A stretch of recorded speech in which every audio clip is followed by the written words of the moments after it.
Well, what's going on, guys? So it's been about 5 years now since I started my solo indie game dev journey.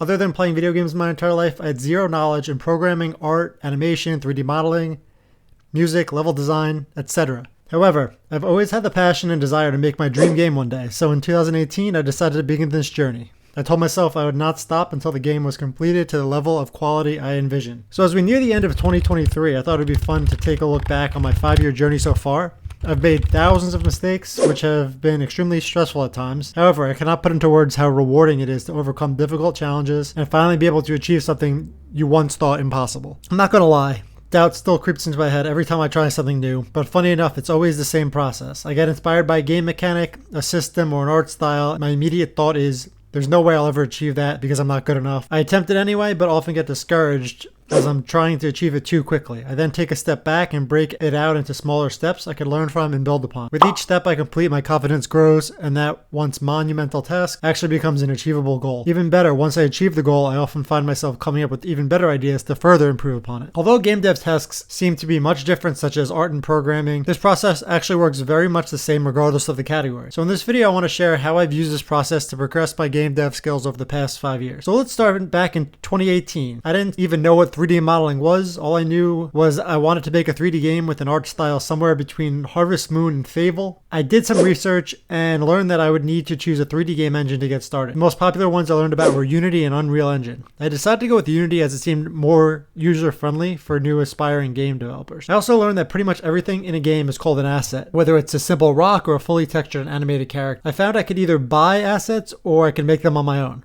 At first, I thought it'd be much easier just to buy or use free assets rather than completely learning 3D modeling on my own from scratch. However, I also knew I would never be able to find all the assets suitable to my dream game art style. In addition, 3D modeling seemed extremely interesting to me, and watching professionals create fully detailed and animated picture quality characters from a single cube seemed like magic. I was inspired. So in June 2018, I downloaded Blender for the first time and began my 3D modeling journey. I started by watching beginner tutorials for my 3D character modeling and tried following a step-by-step 10-part series by Darren Lyle, an experienced 3D modeler. Being that each video was only 10 minutes long, I figured I'd be able to learn 3D modeling pretty quickly. However, I severely underestimated the learning curve and was overwhelmed immediately, especially having no background in art. It took me a while to understand the X, Y, and Z axis, as well as learn the keyboard shortcuts to switch between each view.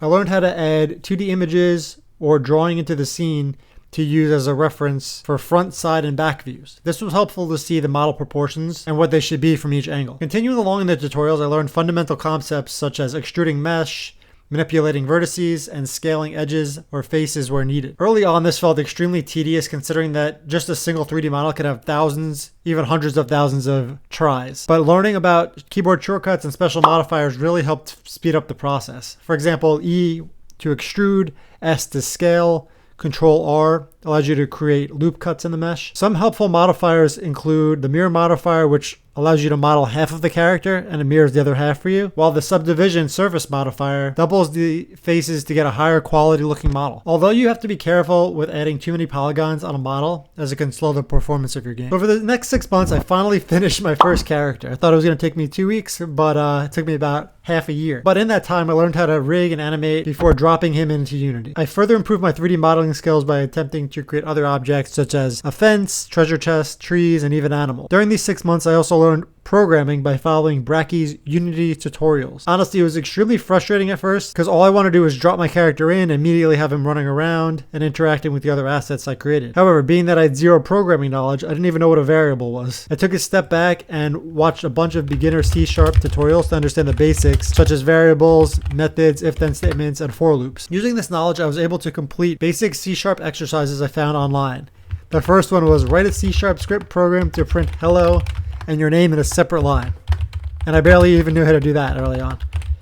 But after working my way through 100 of these exercises, I went back to the basic Bracky's Unity tutorials. Although I didn't understand like 50% of them still, I rewatched them on half speed until I was able to at least apply the concepts on my own. Then On December 22nd, 2018, I posted my very first progress video showcasing everything I've learned over those past 6 months. I did receive 1 or 2 negative comments saying how bad the game looked, and while I agree it looked much worse than, published games or professional games, it was still discouraging to see comments like this after I put in so much effort to actually get there. However, this moment taught me 3 things. Number 1, all feedback is valuable. I now try to look at comments from the commenter's perspective. I mean, they don't really know that I had no prior game knowledge or skills, nor do most care, or why would they? But most people compare games based on first impressions, and honestly, I've done the same thing looking at a game, and oftentimes people just give their opinions based on whatever they see and not delve too much deeper. Number 2 is don't compare yourself to others. Compare your current self to your past self. Making progress videos like these and looking back on my progress has been some of the best internal motivation that I can look back on and see how far I've progressed if I ever feel down or discouraged. And number 3, after making videos for all this time, most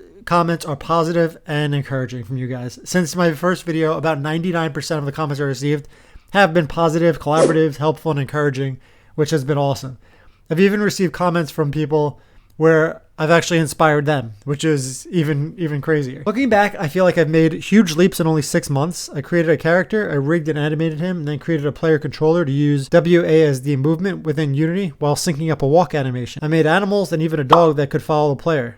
I created my own script to allow the player to drop down trees with a camera shake effect and even pick up wooden coins. These were all great learning activities, but my biggest accomplishment in programming that still resonates with me 5 years later is finally creating a working inventory system. I spent weeks trying to do this and honestly was on the verge of giving up because I thought programming was too difficult for me.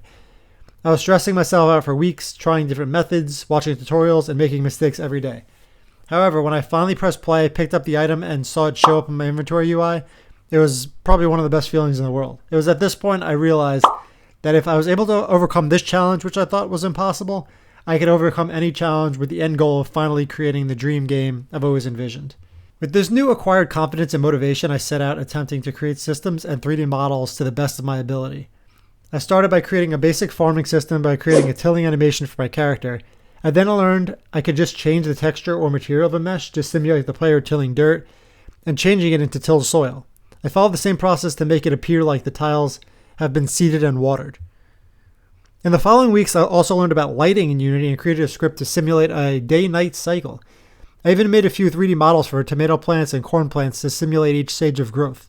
Looking back, I should have used an event system for this, but I hadn't even learned about events yet. However, what was most important to me was that I planned out these systems and implemented them all by myself from scratch.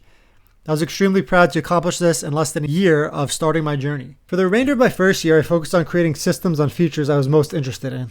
I learned a bit about the physics system in Unity and created a basic animal AI to allow the player to throw a ball and play fetch with the dog I'd created. I then tried my luck at making a basic system to mine ore, while learning about particle effects and how to implement them as well. Then I combined what I learned to allow the player to mine ore, chop down trees, and break up rocks to clear land. Personally, this is one of my favorite things in Harvest Moon. I don't know why, but it was so satisfying to clear your land of weeds, rocks, sticks before planting your own crop. I then ended the year shifting gears to try and create a combat system which still followed similar game mechanics and controls to the farming and mining. I made a basic sword swing animation and learned how colliders and layers interact with one another. This was challenging as I wanted player weapons to collide with enemy NPCs, but not with pets or player itself. I spent time learning about Unity's collider matrix and organized my objects accordingly to ensure proper collisions were taking place. Once I had learned this, I also expanded on the combat system by creating a variety of spells such as fire, ice, and nature. I played a ton of World of Warcraft, Diablo, Fable, and Skyrim, so having magic in my game was a must. I love games when you can explore to find new tomes, which will teach you special new abilities. These abilities should grow in power as you use them as well, tying into the progression element of any RPG. In addition to progressing by obtaining new abilities, I really enjoy games where you can find or craft wearable equipment to further enhance your character. Diablo 2's loot system is amazing for progression and replayability with its random generated affixes. While Harvest Moon games do let you upgrade tools, that's usually about where the gear progression ends. So my goal is really to combine the two genres, making stats benefit your character regardless of the path you decide to choose. For example, increased strength gear will help the player in combat deal more damage, which is common in many RPGs, but in my game it'll also deal more damage to trees, rocks, and other objects that you could damage. Even further, and not along the combat lines, but more of like the farming aspect,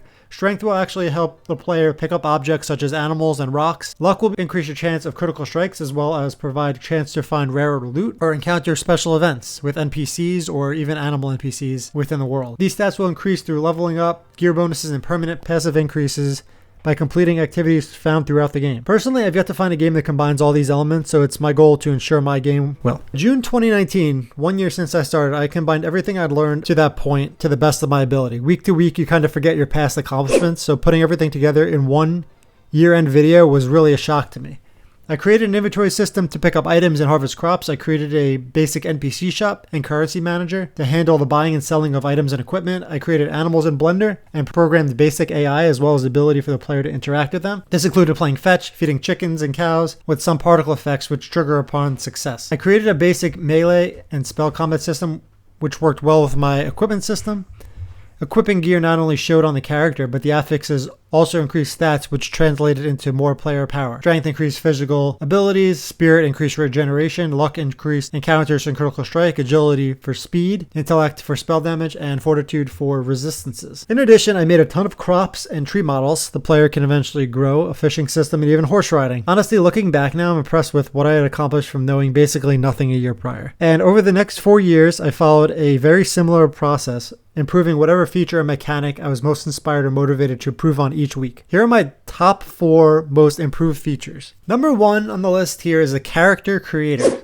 One of the major elements I want in my game is player choice. I want the player to be able to choose how they look, what they wear, and what decisions they choose to make throughout their playthrough. This is why having a great character creator is very important to me at the start. The goal is to make the UI simple but still allow for many customization options, some of which include hairstyles, hair color, eye color, etc., but also allow the changing of facial features such as nose width or chin length. I started off by making a second character in Blender and then made a new scene in Unity. I created materials for the skin, hair, eyes, shirt, and pants, and programmed the color sliders to change the material color active element that was selected. I learned about color hex, RGB, hue, saturation, and values, concepts that I really knew nothing about prior to doing this. A few weeks after, I watched some tutorials about blend shapes in Blender, which allow you to manipulate parts of selected mesh between two values. I applied this concept to my character model and added sliders to allow the changing of features such as eyebrow thickness, nose width, and chin length. The character did look somewhat scary, but I was really just trying to see if I could add basic blend shapes from Blender into Unity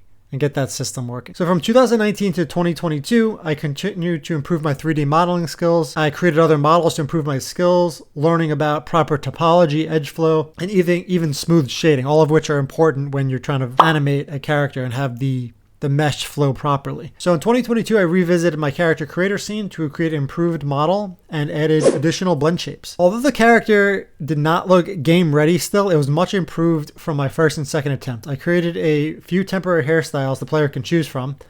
I also added a better background for the scene with a decent skybox, trees, and grass, which I created a shader for to simulate blowing in the wind. I doubled the number of blend shapes just to test what was truly possible. A few weeks later, I improved the character creator a bit more by adding lock icons to features you want to keep when randomizing other features. I also learned to allow the player to add decals such as scars or freckles to further customize their character to their liking. The character also zooms into the area you're changing, so it's more intuitive. Finally, I created a scene manager script to transfer the player created character into the actual game world. It was awesome to see everything working together, from starting a new game to customizing a character to actually bringing that customized character into the game. Even better, not only can the player run around, but they could also perform activities such as farming, fishing, combat, mining, etc. For the farming system, I improved the ability to clear weeds, rocks, and chop trees with proper particle effects. The soil cannot be tilled if one of these objects is on top of the soil, which I did by parenting objects to the actual tile. And I also randomized a weather system, which works with the soil tiles. When it rains, the tiles will be watered and change color accordingly. After a certain number of days, the plant will grow and you could harvest the crop when it reaches full maturity. For fishing, I created a beach area with a fishing shack. I added the ability to cast in certain areas and a splash particle effect when it lands. The fish also tries to escape now at random times to give the player a bit of a challenge rather than just holding down the reel button. Once caught, I made a caught animation where the player holds up the fish before it goes into your inventory.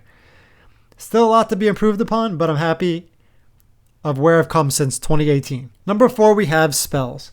So for spells, as I mentioned earlier, I started with the basic fireball and ice orb type projectile. But over the next 3 years, I experimented by creating different particle effects for the spells, as well as the particle effects upon impact or collision. I went a step further to create condition effects for spells to further allow for player choice. Fireballs may deal additional burning damage over time, while lightning spells can stun enemies for a period, and cold spells will actually slow or freeze enemies in place, depending on the power of the spell. A month later, I expanded everything further by creating 3 different powerful AoE spells, which can deal damage to multiple enemies at once. For those of you who are not sure, AoE is Area of Effect. In addition to all these features, most recently I created a save system for my game.